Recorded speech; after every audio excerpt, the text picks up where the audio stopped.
स्वागत है आपका एक बार फिर crazy for English by Aditya sir channel पर। और आज हम करने वाले हैं यूज़ ऑफ कैन।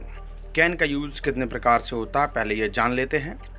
तो सबसे पहले कैन का यूज़ होता है एबिलिटी, पावर या कैपेसिटी बताने के लिए।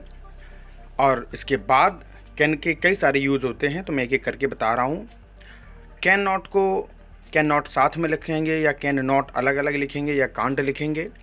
इसके अलावा कैन का यूज़ हैबिट और नेचर बताने में भी किया जाता है। कैन का यूज़ परमिशन के लिए भी किया जाता है और कैन का यूज़ पॉसिबिलिटी बताने के लिए, संभावना बताने के लिए भी किया जाता है। कैन का यूज़ पैसिव वॉइस में कैसे होता है और कांट हेल्प के साथ वर्ब फोर्थ लगाने से क्या होता है। चलिए एक एक करके देखते हैं यूज़ ऑफ कैन। सबसे पहले एबिलिटी, पावर और कैपेसिटी बताने के लिए यूज़ करें और कैन के साथ हमेशा वर्ब फर्स्ट ही लगाते हैं। एबिलिटी, पावर और कैपेसिटी, इन तीनों का जो अर्थ होता है वो एक ही सेंस में होता है। और मैंने नीचे यहाँ 4 पावर आपको बताए हुए हैं, जैसे mind power, body power, money power, time power. तो इसके एग्जाम्पल्स देख लेते हैं कि भाई ये कैसे यूज़ किए जाते हैं। जैसे मैं कहूँ क्या आप इस प्रश्न को हल कर सकते हैं, तो आपने कहा हाँ मैं इस प्रश्न को हल कर सकता हूँ। तो यहाँ पर कौन सा पावर यूज़ हो रहा है? आपका माइंड पावर। यदि मैं सेकंड एग्जांपल में आपसे कहूँ क्या आप खली से लड़ सकते हैं, तो यहाँ पर किसका पावर यूज़ होगा? यहाँ पर होगा बॉडी पावर। यदि मैं आपसे कहूँ क्या आप एक नई गाड़ी खरीद सकते हैं, तो यहाँ पर किस चीज़ का पावर यूज़ होगा? यहाँ पर मनी पावर होगा। यदि मैं आपसे कहूँ मैं आपको सुबह 4 बजे या 3 बजे ऑनलाइन क्लासेस पढ़ाऊंगा, तो क्या आप आ सकते हैं? तो आप बोलेंगे हाँ मैं आ सकता हूँ या मैं नहीं आ सकता हूँ। तो यहाँ पर आपका टाइम का पावर यूज़ होगा। अब इसको एग्जाम्पल्स के रूप में देख लेते हैं, सभी सेंटेंस को इंग्लिश में कैसे बनाएंगे।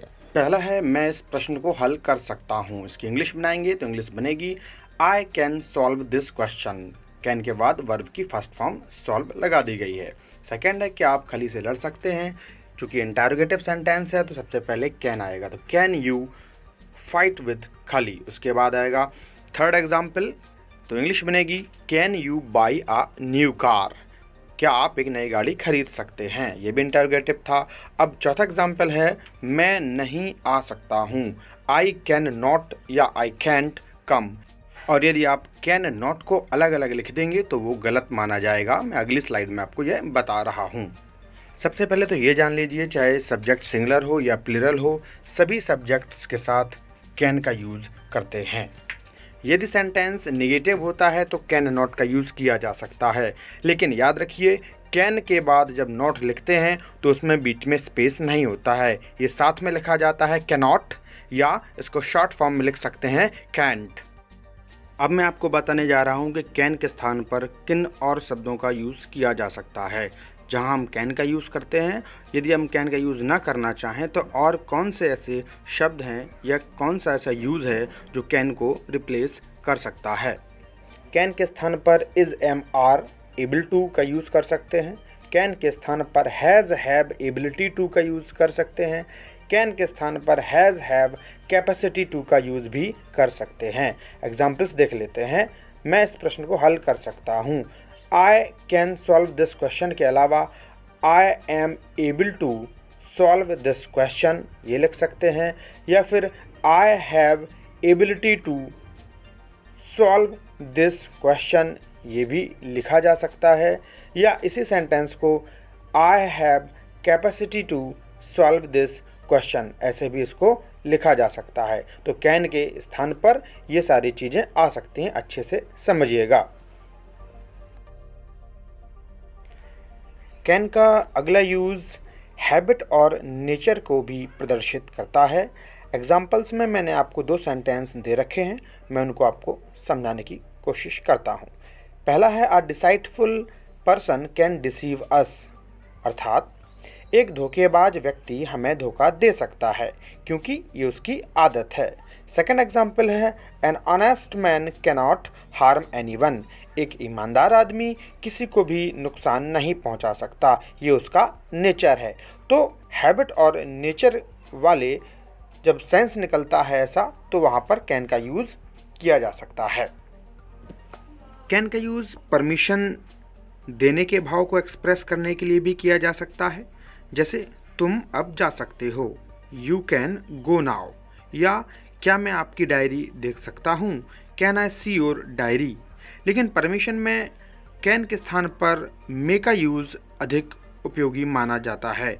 जब हम परमिशन लेते हैं तो can I see your diary के अलावा मे आई सी योर डायरी ज़्यादा उचित माना जाता है, क्योंकि मे पोलाइटनेस दर्शाता है। लेकिन कैन के अलावा परमिशन में बी अलाउड टू या बी परमिटेड टू का भी यूज़ होता है। जब हम किसी से कहते हैं हाँ तुम यह काम कर सकते हो, तुम्हें अनुमति है, या तुम जा सकते हो, तो ऐसे सेंटेंसेस में यू कैन गो नाउ के अलावा यू आर अलाउड या you are permitted to go भी यूज़ किया जा सकता है। बी अलाउड टू या बी परमिटेड टू, यहाँ पर बी इज़ एम आर या वॉज वर को रिप्रेजेंट करता है। इज़ एम आर या वॉज वर यहाँ पर लगाएंगे अलाउड या परमिटेड के पहले।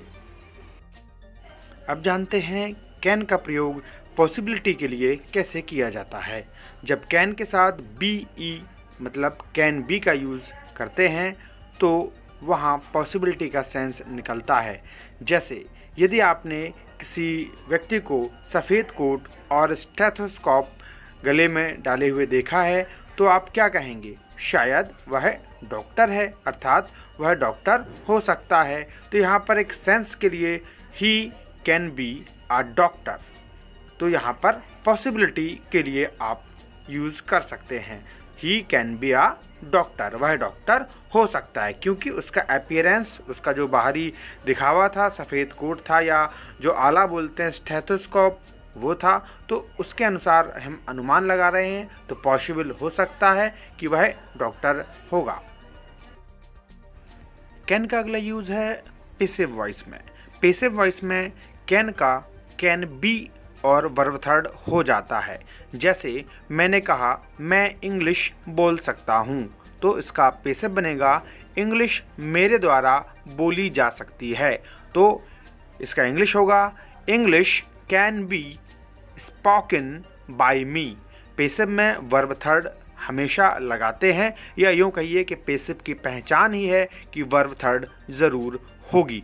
तो कैन वाले सेंटेंस को पैसिव बनाते समय कैन के साथ बी ई प्लस वर्ब थर्ड लगा दीजिएगा। कैन का अगला यूज़ है कांट हेल्प प्लस वर्ब की फोर्थ फॉर्म। वर्ब की फोर्थ फॉर्म मैंने आपको अपनी पिछली वीडियो में बताया है। वर्ब की 5 फॉर्म्स होती हैं, तो वर्ब फोर्थ का अर्थ है वर्ब के साथ आईएनजी, वर्ब फर्स्ट के साथ आईएनजी। तो can't help plus verb fourth, इसका अर्थ होगा किसी के बिना नहीं रह सकता, मतलब कोई कार्य करने के बिना नहीं रह सकता। एग्जाम्पल से अच्छे से समझ में आएगा, तो समझते हैं। जैसे मैं हंसे बिना नहीं रह सकता, या तुम बिना खेले नहीं रह सकते, वह बिना बोले नहीं रह सकता, मैं बिना तुम्हें पढ़ाए नहीं रह सकता। मेनली इन सभी सेंटेंसेस का यूज़ इंग्लिश स्पोकन में किया जाता है, मतलब अंग्रेजी की जो बोलचाल भाषा है वहाँ इस यूज़ का हम लोग अधिकतम यूज़ करते हैं। तो अब इस वीडियो को यहीं समाप्त करते हैं और मिलते हैं एक अगली वीडियो में जो एकदम नए टॉपिक के साथ होगी, नए यूज़ के साथ होगी, ठीक है ना। तब तक के लिए आप लोग अच्छे से पढ़िए and please do subscribe this channel if you like the content. Please content पसंद आया हो तो उसको लाइक करिए, शेयर करिए और देखते रहिए crazy for English by Aditya sir. धन्यवाद। Thank you very much everyone.